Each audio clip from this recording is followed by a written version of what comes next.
Modern airplanes are incredibly complex machines about which we, ordinary passengers, know little. In this video, you'll find out what actually happens when you flush an airplane toilet, under what circumstances an airplane's wings can fall off, and other secrets of modern aviation. Number 1. What happens if the engines fail during the flight? For passengers who do not know much about aviation, and they are the majority, this question is one of the first. And it's not surprising, because if the engines don't work, the plane should just fall down. To begin with, complete failure of aircraft engines is a very rare occurrence. But even in this situation, the aircraft is able to make a successful landing simply because of its aerodynamic properties. The most striking episode with the failure of all engines occurred in the year 1982, when a plane carrying more than 250 people was caught in a cloud of dust from a volcanic eruption over Indonesia. As a result, all 4 engines stopped working, but despite this, the pilots managed to land the plane at the nearest airport and avoid casualties. Let's do a little voting in the comments. If you have 2 options, fly a plane or take the train, which would you choose? Write your choice in the comments. Number 2. What happens when you flush an airplane toilet? This question rather interests people walking on the ground over which planes fly.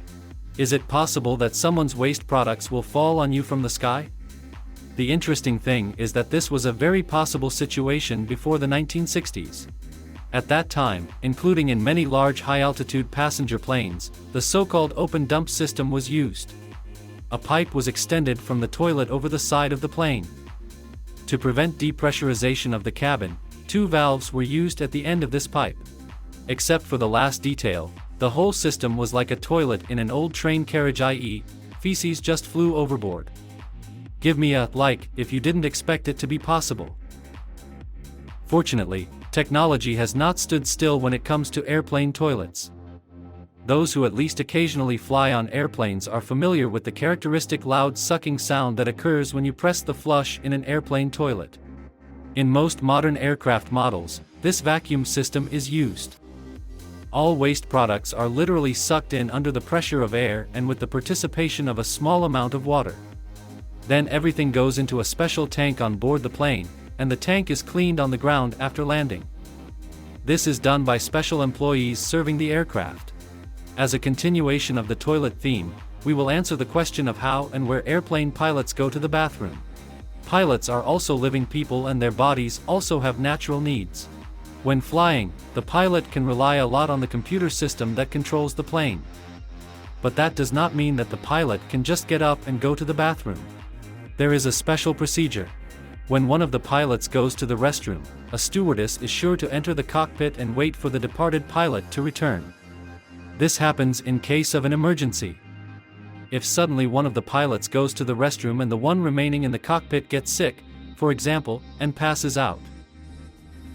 Number 3. Can an airplane's wings break or fall off in midair? The answer to this question should begin with the fact that modern airplanes don't have 2 wings, but 1. Yes, what you see from different sides of the aircraft is the same big wing. Can this wing break? The answer is no. You can easily find several videos on YouTube, where the airplane wing is bent almost at right angles as a test, and it does not break. You have to understand that there are simply no conditions in the sky in which a wing would bend this way, even in the most severe turbulence.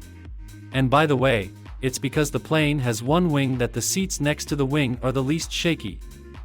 You can keep this in mind in the future when choosing seats in the cabin. Number 4. Can a plane go down because of turbulence? This is probably the scariest word for people who are afraid to fly.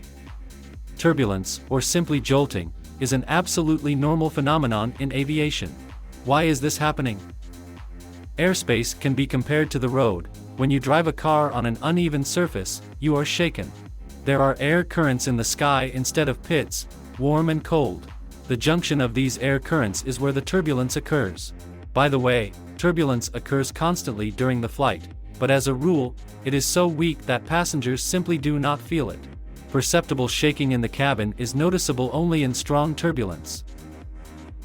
modern airplanes are designed in such a way that even very strong turbulence cannot cause a fall. But you can be injured if you stand or sit unbuckled during the jolt.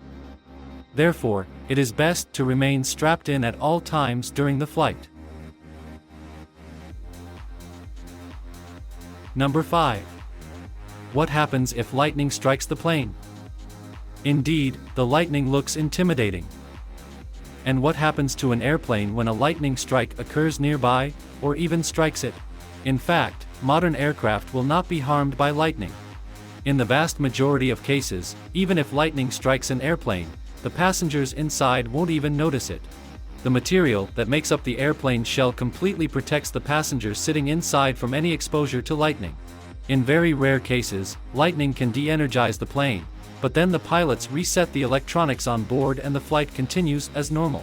Birds can do much more damage to an airplane than lightning. A bird hitting an airplane's turbine can cause the engine to malfunction or even catch fire. Of course, this can only happen at low altitude, for example, immediately after takeoff. This is why airports use noise generators or helicopters to scare away birds. The most striking case of bird strikes occurred in the year 2009, when a plane, with 150 people on board, collided with a flock of birds while taking off from New York. As a result, all of the plane's engines failed. The pilots did not have time to make an emergency landing at the airport because they were at a very low altitude. As a result, the crew commander landed the plane directly on the Hudson River, actually in the heart of New York City.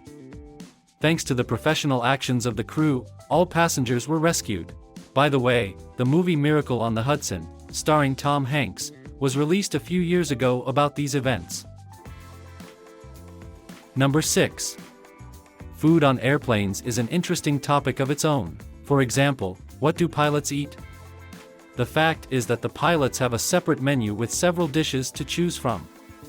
As you know, an airplane is flown by 2 pilots, and before or during the flight, they eat completely different dishes. This is a mandatory requirement to avoid a situation where both pilots were poisoned by some food and thereby endangered the safety of the passengers. By the way, due to the fact that computer systems can control the aircraft for some time, the pilot can eat right at the controls of the aircraft. As for the food for the passengers, it depends on each individual airline, but there is an interesting fact that our usual foods at altitude can take on a different flavor.